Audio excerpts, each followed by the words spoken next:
হ্যাঁ, এসো, বসো। প্রথমে ঢুকেই তো একটা ভয়ঙ্কর একটা গা ছমছমে ব্যাপারের মধ্যে দিয়ে গেলাম। আসলে আমরা আপনাকে চিনি এইভাবে, এবার আপনার নতুন একটা কিছু আমরা সকলে উপহার পেতে চলেছি। প্রথমেই বলে নিই, আজকে লাফালাফির পর্দায় আমাদের সাথে আছেন অভীক সরকার। নমস্কার। এতদিন আমরা তার কাছ থেকে যে ধরনের বই উপহার পেয়েছি, এবার সম্পূর্ণ আলাদা স্বাদের একটি বই, যেটা সম্বন্ধেই আজকে আমরা আলোচনা করব এই গোটা ভিডিও জুড়ে। তো প্রথমেই আপনাকে আমরা যে ধরনের চিনে থাকি, আপনি যে ধরনের লেখা লেখেন, সেখান থেকে বেরিয়ে সম্পূর্ণ আলাদা স্বাদের এবার একটা লেখা, এটার পিছনের ভাবনা? প্রথমে জানাই যে আমি যখন প্রথম লেখালেখি শুরু করি ফেসবুকে, তখন আমার একটা সিরিজ ছিল মার্কেট ভিজিট বলে। তো আমি যেহেতু সেলসের লোক, আমাকে ভারতবর্ষের বিভিন্ন জায়গায় যেতে হয়, ঘুরতে হয়, বিভিন্ন লোকের সঙ্গে কথা বলতে হয়।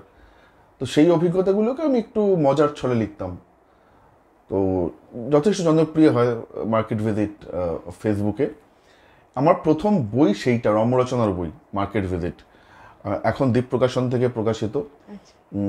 মার্কেট ভিজিট, তারপরে তার দ্বিতীয় অংশ নিয়ে একসঙ্গে এবং মার্কেট ভিজিট আমরা প্রকাশিত হয়েছে, খুব ভালো বিক্রি হয় তার।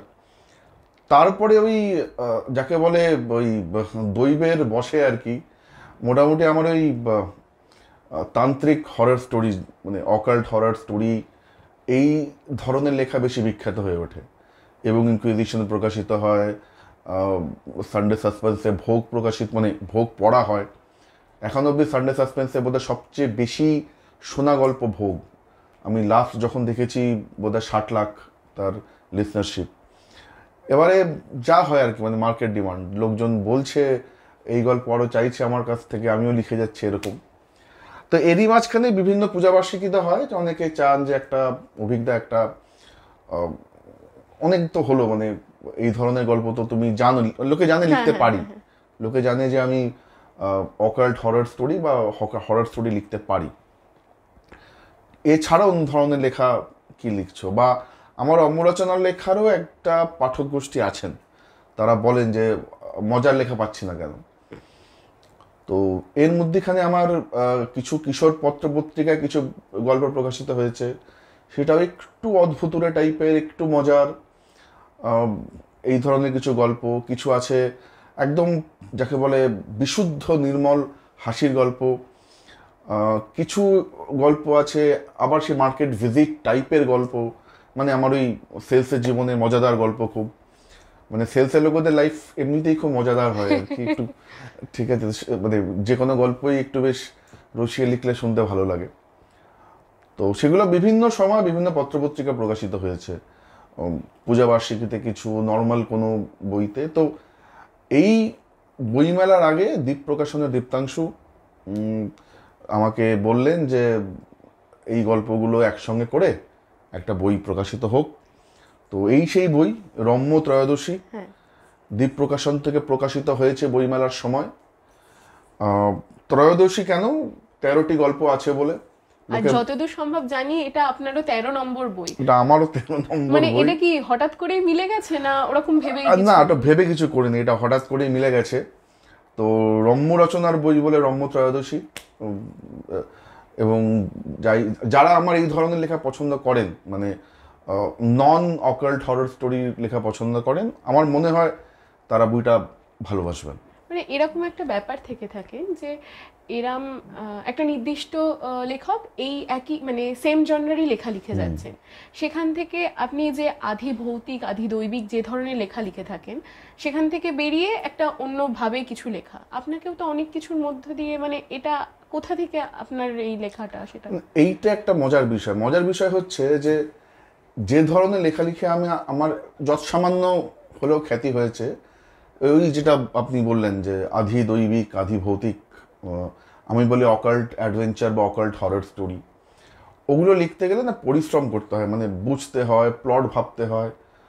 রম্য রচনাটা আমি দেখেছি আমার ন্যাচারালি আসে, কি বলবো, ধরা যাক কোনো একটা অকাল্ট হরর স্টোরি লিখতে গেলে আমাকে একটা প্লট, কোন দেবতা বা কোন দেবীকে নিয়ে লিখবো, প্রেক্ষাপট কি হবে, তার সংকট কি হবে, সংকট থেকে উত্তরণ কি হবে, অনেকভাবে ভাবতে হয় এবং লেখার পরে কাটাকুটি করতে হয়, বিভিন্ন সেন্টেন্স, বিভিন্ন শব্দ বারবার চেঞ্জ করতে হয়। রম্য রচনাটা আমার ন্যাচারালি আসে, ওটা মানে আমার এটা কি কিছুটা সেলফ রিয়েলাইজেশন বা নিজের সাথে ঘটা কিছু হ্যাঁ ঘটনা থেকে? কাইন্ড অফ আর কি। এবং ওটা ওটা ওটা আমাকে বেশি ভাবতে হয় না, ওটা আমার একদম স্বাভাবিকভাবে আসে। এবং এইগুলো হচ্ছে আমার যাকে বলে, যখন আমি আপনি একটা অকাল্ট হরর স্টোরি লেখেন, যারা লেখেন তারা বলতে পারবেন যে একটা না, আপনার মাথার উপর একটা চাপ থাকে সবসময়, নিজের একটা খারাপ লাগে, নিজের ভয় লাগে লিখতে, নিজের খারাপ লাগে। এই লেখাগুলো হচ্ছে আমার সেখান থেকে পালিয়ে আসা, মানে নিজের মনের আনন্দে লেখা। এবং আমি জানি আমার এই ধরনের লেখার একটা বড় পাঠককুল আছেন, যারা এই ধরনের আমার রম্য রচনা খুব পছন্দ করেন পড়তে। তো আশা করি তারা পড়বেন কোনোভাবে। মুশকিল হচ্ছে এই সময়টায়, মানে ওই বইমেলার সময়, গত বইমেলায় প্রকাশিত হয়েছিল পটমঞ্জরি পত্রভারতী থেকে, সেটাও বিপুল বিখ্যাত হয়। এবারে একটি প্রকাশিত হয়েছে মহাদেবী পত্রভারতী থেকে, প্রায় একই সময় বা কয়েক মাস আগে প্রেতযক্ষ দ্বীপ থেকে। এবার আমার এই দুই জনের লেখা এত বিখ্যাত, লোকে এত চেনে আমাকে, যে লোকে ভুলেই গেছে যে আমি রম্য রচনাও লিখতে পারি। এই দিকটা অনেকটা একটা অধরা থেকে যাচ্ছে সকলের হ্যাঁ, কাছে। মানে লোকে ভুলেই গেছে যে অভিক সরকার বেসিক্যালি ফেসবুকে রম্য রচনা লিখে বিখ্যাত, মানে বা কুখ্যাত হোয়াটএভার। তো আমি সেই দিকটা আমার খুব ভালোবাসার দিক, রম্য রচনা লেখাটা। তো আমার মনে হয় যারা চান আমার রম্য রচনা পড়তে, তারা রম্যত্রয়োদশী একবার অবশ্যই পড়তে পারেন। এই যে আপনার মানে যখন লেখেন, রাইটার্স ব্লক তো এসেই থাকে, তো সেইখান থেকেই কি মানে যে জনরায় আপনি লিখছেন সেই জায়গায় একটা কোথাও এসে বাধা সৃষ্টি হচ্ছে, এই যে একটু আগে বললেন ভাবতে হচ্ছে বা আপনার উপরও চাপ আসছে, সেখান থেকে কি এবার একটু জনরাটা মানে চেঞ্জ করা? না, আমি বেসিক্যালি যেটা আপনি বললেন যে একজন লেখকের খ্যাতি হয়ে যায় যে ইনি এইভাবে লেখেন, মানে বুদ্ধদেব ব্রহ প্রেমের উপন্যাস খুব ভালো লেখেন, বা সমরেশ মজুমদার ওই ধরনের সামাজিক উপন্যাস খুব ভালো লেখেন, বা সমরেশ বসু একটা পার্টিকুলার টাইপের লেখেন। এরা অনেকে চেষ্টা করেছেন গোয়েন্দা গল্প লেখার, অনেকে সফল হয়েছেন, অনেকে হননি, ঠিক আছে। সমরেশ মজুমদারের অর্জুন সিরিজ যেমন অত্যন্ত বিখ্যাত, আবার সমরেশ বসুর অশোক ঠাকুর বোধহয় একটা গোয়েন্দা ক্যারেক্টার আছে, অত বিখ্যাত নয়। ওই কারো কারো হাতে কিছু ধরনের লেখা খোলে, সেটা তার মানসিক গঠন, তিনি কি ধরনের সাহিত্য চর্চার মধ্যে দিয়ে গেছেন, মানে তিনি কি ধরনের বই পড়েন বা পড়তে ভালোবাসেন, সেটা রিফ্লেক্ট করে যে তিনি কি ধরনের লেখা লিখবেন। তো আমি যেমন জানি যে আমি কখনো প্রেমের গল্প বা প্রেমের উপন্যাস বা সামাজিক উপন্যাস লিখতে পারবো না, মানে ট্রাই করতে পারি, বাট সফল হব বলে আমার মানে কনফিডেন্স কম। আমি ওই ধরনের বই খুব কম পড়ি। আমি যেগুলো মোটামুটি পড়ি প্রবন্ধ বা ধর্মের ইতিহাস বা থ্রিলার, এই ধরনের। ফলে আমার লেখাগুলো ওই ধরনের, মানে যার মধ্যে একটুখানি ধর্মের ইতিহাস, একটু থ্রিলার, এই গোছের এলিমেন্টগুলো থাকে। তো মানুষ যেটা পড়ে সে ধরনের তার মনোজগতের একটা ছাপ পড়ে তার লেখার মধ্যে। আচ্ছা, এই বাঙালি পাঠক, মানে এটা যেটা একটা বিষয়, বাঙালি পাঠক কি কোথাও থ্রিলার বা ডিটেকটিভ স্টোরি বেশি পড়ে বলে আপনার মনে হয়? মানে কোনটা বেশি পছন্দ? এটা বাঙালি পাঠক কেন, সারা পৃথিবী জুড়েই তো থ্রিলার ডিটেকটিভ স্টোরি বেশি বিক্রি হয়। আপনি যে কোনো একটা ইংরেজি বইয়ের স্টোরে যান না, বাংলা বলছি বটে, ইংরেজি বইয়ের স্টোরে যান না, আপনি বেশিরভাগই দেখবেন আপনার পেপার ব্যাক থ্রিলার বিক্রি হয়, সবচেয়ে বেশি বিক্রি হয়, রাইট? মানে একজন কি বলবো, একটা আমরা যাকে বলি মননশীল বই বলি, একটা ইংরেজি একটা এরকম একটা ভারী মননশীল বই, সে এডওয়ার্ড সাইদ হোক বা অমন কোনো মনীষীর, তার থেকে বরং ড্যান ব্রাউনের অনেক লক্ষ গুণ বেশি বই বিক্রি হয়, অনেক লক্ষ কপি বেশি বিক্রি হয়। এটা তো মানুষের স্বাভাবিক চাহিদা, মানুষ তো এন্টারটেইনড হতে চায়, ওটা মানুষের এন্টারটেনমেন্টের মাধ্যম। তো বাঙালি যদি মানে যেটা পড়ছে সেটা কি বলবো, সারা পৃথিবীতে পাঠক যে ধরনের বই পড়ে তার সঙ্গে সাযুজ্যপূর্ণ। The only difference is that এখন বাঙালি একটু তান্ত্রিক হরর স্টোরি বেশি পড়ছে, ওই জিনিসটা বাংলা নিজস্ব, মানে আমেরিকা ইউএসএ তো তন্ত্র চর্চা হয় না, আমাদের এখানে হয়। ফলে আমরা দেখবেন ওদের বেশিরভাগ থ্রিলার হচ্ছে political thriller, Spanish thriller, action thriller. আমাদের থ্রিলারগুলো একটু ওই তান্ত্রিক হরর স্টোরি, যার এটা হয়তো বেশি ফিল করতে পারে বা রিলেট করতে পারি আর কি, ওটা আমাদের নিজস্ব বলে লোকে বেশি লিখছে। তো এটা মানুষের স্বাভাবিক পড়ার অভ্যেস, এর মধ্যে অস্বাভাবিক কিছু নেই। না, আরেকটা ব্যাপার যেটা মানে মানুষ, আমরা সকলে হাসতে ভালোবাসি, খুশিতে থাকতে ভালোবাসি, আরও এটা বেশি করে মানুষের মনের মধ্যে জাগার দিয়েছে যে কোভিডের পর থেকে, যে মানে কোভিড হওয়ার পর থেকে মানুষ যেন আরো বেশি করে বাঁচতে চায় বা ভালোভাবে থাকতে চায়। তো এই হাসির লেখা বলুন বা কিছু, এগুলো এখন মানে অনেক জায়গায়, যেমন ধরুন ভিডিও আমরা বিভিন্ন সোশ্যাল মিডিয়া সাইটে পেয়েই থাকি। তো বই পড়েই মানুষ কেন, মানে সেই পাঠক বই পড়েই কেন হাসবে, এটা নিয়ে আপনার কি মনে হয়? এই আচ্ছা, প্রথম কথা হচ্ছে যে কি ধরনের হাসি, তো বিভিন্ন ধরনের হয়। সার্কাজম একটা টাইপ হয়, উইট একটা টাইপ হয়, বিভিন্ন ধরনের হয়, আমার ব্যাখ্যা করার দরকার নেই।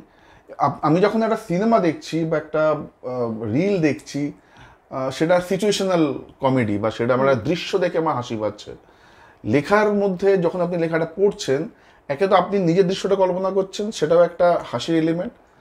ভাষার যে প্রয়োগ, সেটাও একটা তার সহায়ক হতে পারে, যেটা আপনি যখন আপনি এটা কোনো একটা দৃশ্য মাধ্যমে দেখছেন, সে নাটক হোক বা সিনেমা হোক, সেখানে আপনার সেই সুযোগটা নেই।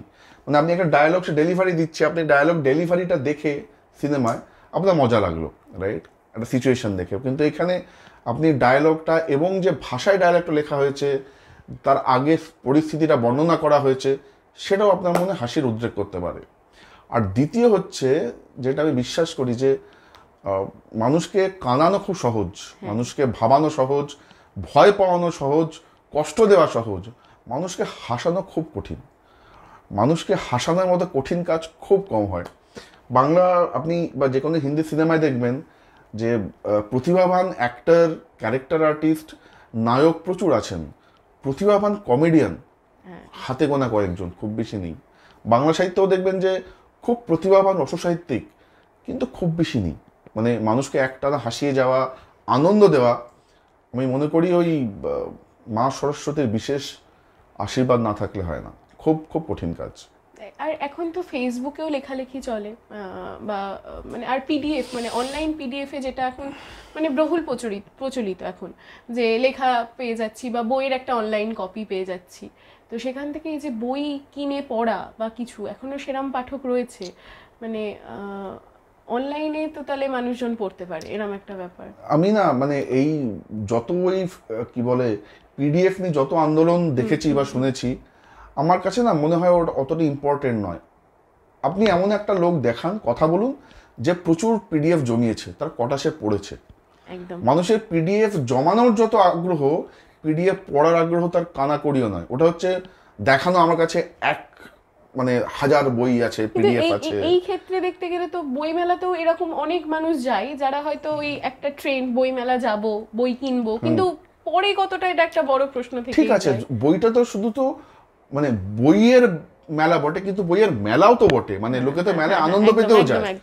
মানে যারা চিড়িয়াখানায় সবাইকে আর বাঘ হাতি কিনতে যায়, লোকে তো আনন্দ পেতে যায়। তো লোকে আনন্দ পেতে যাক, অসুবিধা কি আছে? কাল যদি বইমেলা নাগরদোলা হয় তো হোক না, লোকে তো ওটা আনন্দ পাওয়ারও জায়গা একটা। এটা নিয়ে কিন্তু মানে অনেক কি বলবো, মানে সমালোচনা বলুন বা কথা হয়ে থাকে যে যত মানুষ ভিড় করে যাচ্ছে বা ফটো আমি জানি ওটা ওই ফিশ ফ্রাইয়ের দোকানে বেশি ভিড়, তার লোকে যদি খিদে পায়, লোকে গিয়ে বই খাবে, লোকে তো ফিশ ফ্রাই খাবে। ওটা তো খাবার তো মানুষের একটা বেসিক চাহিদা। মানে লোকে এত মানে কি বলবো, মানে একটা বই একটা মানে একটা কি বলবো, মা সরস্বতী একটা পবিত্র মন্দির, বইমেলা, সেখানে সকালবেলা স্নান করে পাট ভাঙা ধুতি পরে যেতে হবে, হাতে ধূপ ধুনো নিয়ে, তাতে আর কিছু বিক্রি হবে না। এটা তো এক ধরনের কি বলবো, মানে একদেশদর্শিতা। আমি বিশ্বাস করি না। লোকে মেলায় যাচ্ছে, আনন্দ পেতে যাচ্ছে, বইমেলাও বই সংক্রান্ত আনন্দ পাওয়ার জায়গা, তাতে যাক না, অসুবিধা কি? এটা খুব জানা আপনার কাছ থেকে খুব দরকার ছিল, কারণ সবাই যে যার মতোই মত পোষণ করে যে হ্যাঁ ছবি, কেউ বলছে কেউ বেশি ছবি তোলা হোক, কেউ বলছে হ্যাঁ বেশি খেতে। এটা মহা মুশকিল। মানে লোকজন যদি বলে যে না, বইমেলা ঢোকার আগে মোবাইল জমা রেখে ঢুকতে হবে, ছবি তুলতে পারবে না, কেন? মানে লোকে যদি ফুলের মেলায় যায়, লোকে যদি ওই আমাদের আরো বিভিন্ন ওই সরস মেলা, হস্তশিল্প মেলা, লোকে যাচ্ছে, ছবি তুলছে, তাতে কারো আপত্তি নেই। বই মেলায় ছবি তুললে তা আপত্তি কি আছে? তুলুক না, তাতে কি ক্ষতি, মানে তাতে মানে কি বলবো, বাংলা সাহিত্যের ক্ষতিটা কি হচ্ছে আমি তো বুঝতে পারি না। আগে ছবি তোলা হতো না, আগে মোবাইল ছিল না তাই হতো না, এখন মোবাইল আছে ছবি তোলা হচ্ছে। আপনি যে মানুষটা নিজে হস্তশিল্প মেলায় গিয়ে বা কোনো সরস মেলায় গিয়ে বা কোনো মেলায় গিয়ে যিনি ছবি তোলেন, তখন তো এত হাই হাই এত চেঁচামেচি ওঠে না। বইমেলা ছবি তুলে এত আপত্তি কিসের? বাকি প্রতিটি মেলায় খাবার স্টল থাকে, কারো কোনো আপত্তি নেই, বইমেলা খাবার স্টলে আপত্তি কিসের? মানুষ ছবি তুলবে না, আড্ডা মারবে না, গল্প করবে না, খাবে না কেন? মানে এরকম একটা কি বলবো, একটা দম বন্ধ করা মেলা করে লাভ কি মানুষের? যাচ্ছে আনন্দ পেতে যাচ্ছে, যেভাবে আনন্দ পাবে পাক না। আর এই রম্য ত্রয়োদশী এই বইটার ব্যাপারে যদি আমাদের পাঠককে কিছু বলেন, আমাদের দর্শকও জানতে চায় কোথায় পাবে সেই আপনার এই নতুন বই, সেটা নিয়েও যদি আমি ডিটেলসে বলি। রম্য ত্রয়োদশী প্রকাশিত হয়েছে দ্বীপ প্রকাশন থেকে, জাস্ট বইমেলার শুরুর কয়েকদিনের মধ্যে প্রকাশিত হয়েছে। অনেকেই জানেন না যে প্রকাশিত হয়েছে কি হয়নি, কারণ কদিন আগে একজন সেলার ভাইয়ের সঙ্গে কথা হচ্ছিল, সে তো অবাক হয়ে বললো বইটা তোমার বেরিয়ে গেছে। আমি বললাম সে বইমেলার সময় বেরিয়েছে। তো জানি রাখি দ্বীপ প্রকাশন থেকে বেরিয়েছে রম্য ত্রয়োদশী। এর প্রচ্ছদ, আচ্ছা প্রচ্ছদ নিয়ে চমৎকার গল্প আছে বলি। এই যে প্রচ্ছদটি আছে, এই প্রচ্ছদটা এঁকেছেন, মানে মূল প্রচ্ছদ এঁকেছিলেন অর্ক পৈতণ্ডী। এতে একটি গল্প আছে হাবুলদার গামছা বলে। এই হাবুলদার গামছা বইচইয়ের পার্বণীতে প্রকাশিত হয়, এটা তার হেড পিস আঁকা ছিল এবং আমার এত পছন্দ হয়, যখন বইটি প্রকাশিত হওয়ার সময় আমি বলি যে ওই হেড পিসটাকে কভার করব। তাতে আমাদের কৃষ্ণেন্দু মণ্ডল সাহায্য করেছেন এই মানে এটাকে সাইজ করতে, কালার করতে। প্রথমটা যাকে বলে পুরোপুরি ওই লাইন ড্রয়িং ছিল, এটাকে পুরোপুরি পরিপূর্ণ রূপ দিয়েছেন কৃষ্ণেন্দু মণ্ডল এবং অর্ক পৈতণ্ডী দুজনে। 300 টাকা দাম বইটির এবং 13টি গল্প আছে, আমি নামগুলো বলে যাচ্ছি। নিতাই চরণের ঘড়ি, সিনেমায় যেমন হয়, মাধব মিশ্রের খড়ম, হাবুলদার গামছা, ধরণীধরের বিপদ, কানাইদার বৌদিরা এবং ডাকাতকালী, ন্যাপলাদার পাগলা গারদ, একদা এক রেল কামরায়, নিউড বিচে কানাইদা, বারিনবাবুর বাড়ি, বিল্টুবাবুর ইচ্ছে পূরণ, পান খায়া ভাইয়া হামারো, সুরা নারী এবং সেলসের চাকরি। এগুলো বিভিন্ন ধরনের গল্প। কিছু আছে একদম কিশোর পাঠ্য, যেমন নিতাই চরণের ঘড়ি বা মাধব মিশ্রের খড়ম। কিছু আছে একটু অ্যাডাল্ট কন্টেন্ট আছে, মানে মজাদার অ্যাডাল্ট কন্টেন্ট, যেমন নিউড বিচে কানাইদা, নাম শুনেই বোঝা যাচ্ছে, বা কানাইদার বৌদিরা এবং ডাকাতকালী। কিছু আছে সবাই পড়তে পারে না এমন গল্প আর কি, ঠিক আছে। আর পান খায়া ভাইয়া হামারো আর সুরা নারী ও সেলসের চাকরি একদম মার্কেট ভিজিট গোত্রের লেখা, আমার ব্যক্তিগত জীবনের অভিজ্ঞতা নিয়ে লেখা আর কি। তো প্রতিটি মজার গল্প, প্রতিটি আনন্দের গল্প, প্রতিটি ভালো লাগার গল্প। আমার মনে হয় যে মানুষের জীবনে ভালো লাগাটা খুব জরুরি। মানে ভয় পাওয়া, মানে রোমাঞ্চিত হওয়া, শিহরিত হওয়া ঠিক আছে, দিনের শেষে ভালো থাকাটা জরুরি। তো এটা ওই ভালো থাকার বই আর কি, আমি এভাবেই বলতে চাই। তো বইটা মোটামুটি পাঠকরা নিয়েছেন, যারা কিনেছেন তারা আমাকে জানিয়েছেন অনেকে ইনবক্সে বা ফোন করে যে অভিজ্ঞতা অসাধারণ। তো আমি চাই যারা পছন্দ করেন রম্যরচনা বা অন্য ধরনের ছোট গল্প পছন্দ করেন, ঠিক রম্যরচনা নয়, ছোট গল্পও বটে কালেকশন, ভালো লাগার ছোট গল্প কালেকশন, তারা বইটা দেখতে পারেন। বইটা কলেজ স্ট্রিটে সর্বত্রই পাবেন, দ্বীপ প্রকাশনার দোকানে তো অবশ্যই পাবেন, অনলাইনেও সর্বত্র অর্ডার দিলে পাবেনই। বইওয়ালা এক্সপ্রেস থেকে ওরা বোধহয় একটা কোনো একটা যাকে বলে অফার দিচ্ছে, বোধহয় 28% বা কিছু একটা বা 25% অফার দিচ্ছে, সেটা এখন অবধি আমি ঠিক জানি না, ওটা ওদের সঙ্গে কথা বলে আমাকে পরে জানাতে হবে আর কি। তো এই হচ্ছে মোটামুটি রম্য ত্রয়োদশীর বিষয়বস্তু। অনেক অনেক ধন্যবাদ আপনাকে। Thank you. এই নতুন এই বই বা নতুন এই মানে হাসির একটা নতুন একটা জিনিস পেলাম, আরো ভবিষ্যতে আরো এরকম অনেক বই আপনার কাছ থেকে পাবো এরকমই আশা রাখি। আর তাছাড়াও আরো নানাবিধ জিনিস আপনার কাছে জানতে পেরে খুব ভালো। Thank you. নমস্কার।